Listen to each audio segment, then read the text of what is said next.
அஸ்ஸலாமு அலைக்கம் வரஹ்மத்துல்லாஹி வபரகாத்துஹு. எல்லோரும் எப்படி இருக்கீங்க ஃப்ரெண்ட்ஸ்? நான் தனிமையை பற்றி ஒரு வீடியோ போட்டிருந்தேன்.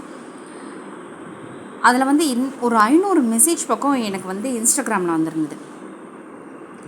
அதில் எல்லாரும் சொல்கிற வார்த்தை என்னென்னா, தனிமையாக இருக்கேன், கஷ்டமாக இருக்கேன், லோன்லியாக ஃபீல் பண்ணுறேன், யாரும் என் கூட இல்லை. இது உண்மையான வார்த்தை, 100% உண்மை அப்படின்லாம் சொல்கிறீங்க. ஆனால் தனிமையை நல்லா உணர்ந்தவங்க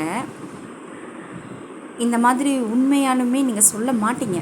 ஏன்னா தனிமை நம்மளை பலப்படுத்தும், நம்ம மனசை உறுதியாக்கும், நம்ம யாருன்றதை கண்டுபிடிச்சி சொல்லும்.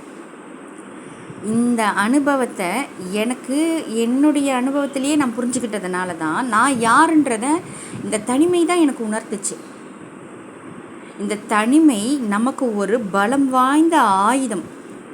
எப்படிப்பட்ட ஆயுதம்னா, உங்களை தயார்படுத்திக்கிறதுக்கு, நல்ல முறையில் செயல்படுறதுக்கு, நல்லதை யோசிக்கிறதுக்கு, நல்லதை நம்ம யோசித்து எப்படி செய்கிறது. ஜெயிக்கிறோம் தோக்குறோன்றது விஷயம் இல்லை, ஆனால் நம்ம நல்லதை செய்யணும். நம்ம நல்லதை செஞ்சுக்கிட்டே வர்றதுனால நம்ம மற்றவங்களுக்கு நல்லதை செஞ்சுக்கல, நமக்கு நாமே நம்ம நல்லது செய்கிறோம். நீங்கள் செய்கிற மற்றவங்களுக்கு நல்லது செய்கிறது நமக்கு நாமே நம்ம நல்லது செஞ்சுக்கிறது. நீங்கள் செய்கிற எந்த விஷயமாக இருந்தாலும் அதனுடைய நன்மை உங்களை தொடர்ந்து கொண்டே இருக்கும். இந்த தனிமை வரும்போது என்ன சொல்கிறது, நம்ம யார், நம்மளால் என்ன செய்ய முடியும், நம்மளை எப்படி பக்குவப்படுத்த முடியும், நம்ம எதை நோக்கி போயிட்டுருக்கோம் அப்படின்றத உணர முடியும். இன்னொன்று புக்ஸ், அந்த நல்ல நல்ல புக்ஸை நம்ம படிக்கும்போது நமக்கு நல்ல நாலேஜ் கிடைக்குது. பல விஷயங்களை நம்ம தனிமையில் யோசிக்கும்போது நல்ல ஒரு தீர்க்கமான ஒரு முடிவு கிடைக்கிது, மனசு அலப்பாயாது. நான் லோன்லியாக இருக்கேன், எங்களதில் ஒரு விஷயம் சொல்லுவாங்க, சும்மா இருக்க மைண்டில் பேய் ஏதாவது ஷாத்தான் ஏதாவது செய்யும் அப்படின்னு ஒரு இங்கிலீஷ் வேர்டு, அதுக்கு கூட அது முழுமையான வேர்டு ஒருத்தர் எனக்கு மெசேஜ் பண்ணியிருந்தாங்க. அதனால் எப்பயுமே நல்ல புக்ஸ் படிக்கிறது, தொழுகிறது, ஓதுறது, திக்ரு செய்கிறது. மற்றவங்க நீங்கள் எதை செய்வீங்களோ அதை நீங்கள் நல்லதை செய்யுங்க.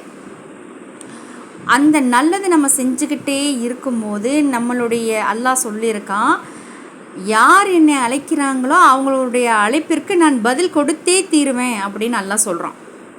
அதனால் தனிமையை எப்பயுமே நான் ரொம்ப கஷ்டமாக இருக்கேன் அப்படின்றதெல்லாம் தூக்கி போட்டுட்டு, அந்த தனிமை நமக்கான ஆயுதம், நமக்கான பலம், நம்ம என்ன செய்ய முடியும், நல்லதை செஞ்சுக்கிட்டே வரும்போது நமக்கான ஒரு நேரம் வருன்ற டைலாக்கை இன்றைக்கி நான் உங்கள்கிட்டயே சொல்கிறேன். நமக்கான நேரம் கண்டிப்பாக அல்லாஹ் வச்சுருப்பான். அப்போது நம்ம நிச்சயமாக நம்ம அல்லாஹ் உயர்ந்தவங்களாக அல்லாஹ் நம்மளை ஆக்கி தருவான்.